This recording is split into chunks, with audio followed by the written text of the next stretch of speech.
Fabrice, l'Olympique de Marseille a perdu, mais est-ce bien grave, j'ai envie de te dire est-ce que finalement on n'a pas fait le job dans ce match? On a perdu 1-0, on a fait souffler quelques joueurs. Bon. Ouais.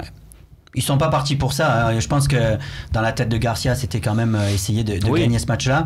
Mais avec les moyens qu'il avait mis sur le terrain, on a vu que on est tombé face à une équipe qui a essayé quand même chez elle, on va dire, de nous bousculer. Donc effectivement, c'est vrai que tu t'aperçois qu'en Coupe d'Europe, ça tient à pas grand-chose. Si on avait pris un but d'entrée de jeu, peut-être que ça aurait été plus compliqué. Après, on a bien géré. Je me suis pas senti en difficulté. T'as pas eu peur, quoi. La défaite, je pense pas que ça a beaucoup affecté les joueurs. C'est anecdotique, quoi. La défaite est anecdotique. La première mi-temps un peu moins, parce qu'elle est vraiment poussive. Si tu veux le match en lui-même, tu perds 1-0, tu fais 2 mi-temps en moyenne, ils mettent un but, bon. Mais la première mi-temps est très inquiétante. Et NJ, justement, on en parle. Là, vas-y alors. Alors là, c'est plus de l'inquiétude, je pouvais plus. À NJ, j'ai failli casser ma télé pour un match d'Europa League, on a gagné 3-0 à l'aller. T'imagines quand même, j'ai jamais vu ça. Il arrive à être hors jeu à 10 cm de la ligne médiane. Ça, je l'avais pas vu depuis Darcheville. Faut quand même à un moment donné, il y a un truc. Il arrive à faire des super dribbles et après quand c'est le plus facile, à s'en mêler les pinceaux. J'arrive plus, donc tu sais, il y a Est-ce que c'est le nouveau boulet de l'Olympique de Marseille? La question est un peu polémique parce qu'il a quand même mis beaucoup de buts cette saison. Pour ma part, c'est le nouveau boulet. En plus, il a pas l'état d'esprit. J'ai l'impression qu'il est toujours lyonnais. J'arrive pas. J'ai l'impression, j'arrive plus. La t-shirt de Lyon dessous. Je sature vraiment à chaque fois. Et quand il tente ses extérieurs, il est toujours pas redescendu son extérieur contre Guingamp, je crois. Contre Metz. Contre Metz, le ballon il tourne encore. Non. Je sais, c'est moi qui ai récupéré le ballon. Je rigole. Non, je peux.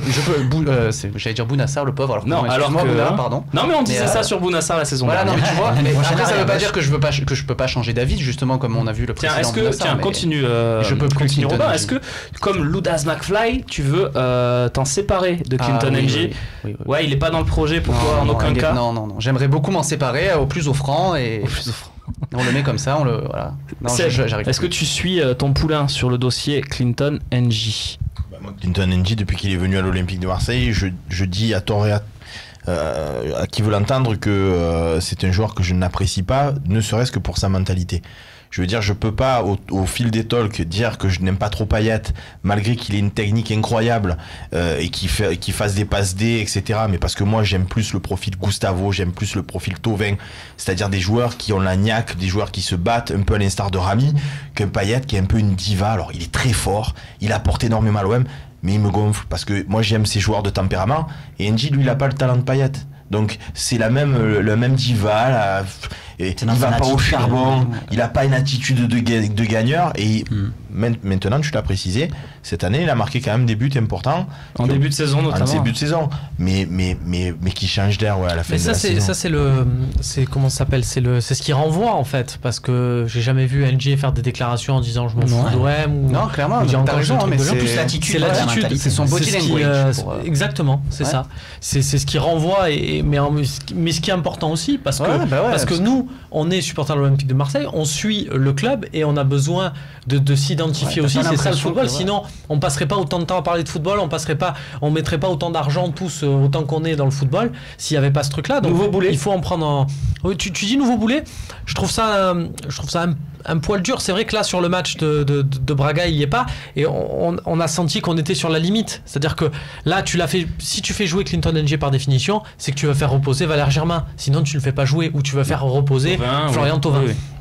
Le problème c'est que là tu arrives à la limite. Braga c'était un niveau, Bilbao c'est un niveau au-dessus, tu vas avoir des matchs contre Lyon, contre le PSG, tu vas avoir besoin de tes meilleurs joueurs. Est-ce que tu fais reposer ces joueurs là pour mettre Clinton NG, sachant que par moment tu vas te dire on joue avec un joueur de moins? La question se pose. Moi je pense que ça, de toute façon je fais confiance à Rudy Garcia pour, comme d'autres joueurs, le maintenir sous pression, le garder dans la rotation pour faire souffler Thauvin et Germain, parce qu'il sert à ça, on va pas se mentir. Après j'ai un contre-exemple récent quand même, c'est contre Valenciennes, c'est lui qui délivre la passe décisive sur le but d'Amavi. Voilà, il peut quand même être décisif même dans les matchs où il fait tourner. Alors évidemment, il rate tout, mais qu'est-ce qu'il rate avant ce match-là? Et je suis pas convaincu qu'il cherchait pas à faire autre chose qu'une passe décisive sur Amavi. Tu parlais du niveau, je pense qu'il faut parler de la position aussi. J'étais pas convaincu sur la position d'avant-centre, mais finalement je crois que je le préfère à cet endroit-là, parce que sur le côté il est tellement techniquement brouillon que même quand il prend de la vitesse et qu'on a l'impression qu'il peut déborder son adversaire, finalement je le vois jamais déborder son adversaire, parce qu'il y a toujours quelque chose qui va pas techniquement. Il y a trop, et j'avais des copains qui le suivaient à Lyon et qui m'avaient prévenu quand il est arrivé, attention, il a les pieds un petit peu carrés, mais devant je trouve que du coup il est moins mauvais.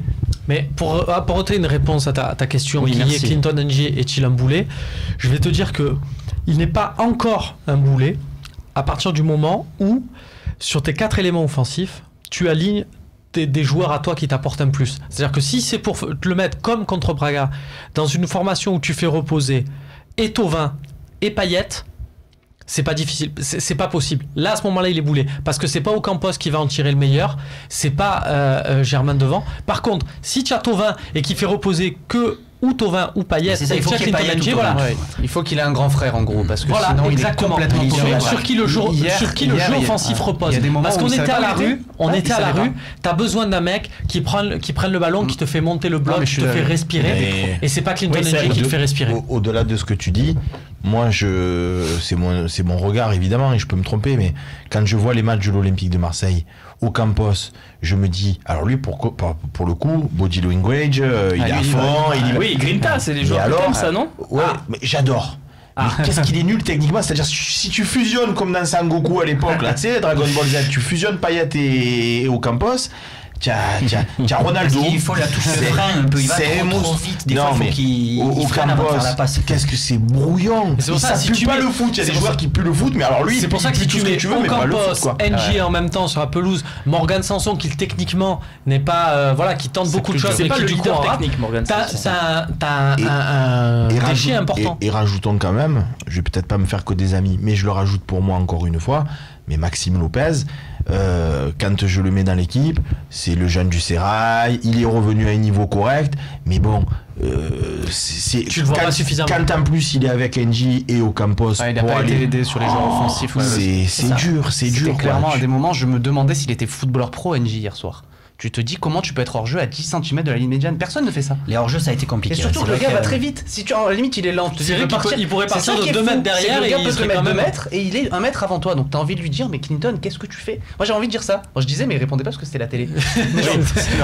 Qu'est-ce que tu fais? Qu'est-ce qui t'a pour ça va venir. On va avoir des télés. Un jour on verra tout ça va venir. Mais j'arrive, je comprends très bien. Messieurs, on a rhabillé Clinton. Voilà, mais c'était quand même le fait marquant du match. Tu veux rajouter un truc, Babou? Oui. Si on doit changer sur la ligne d'attaque l'année prochaine, si on doit prendre un joueur, je pense que c'est vraiment là qu'il nous manque quelqu'un. On parlait du côté gauche, un joueur de côté qui pourrait remplacer NG. Si on devait changer personne, je changerais juste lui pour prendre un titulaire, un gars capable de concurrencer Payet. et Cambi.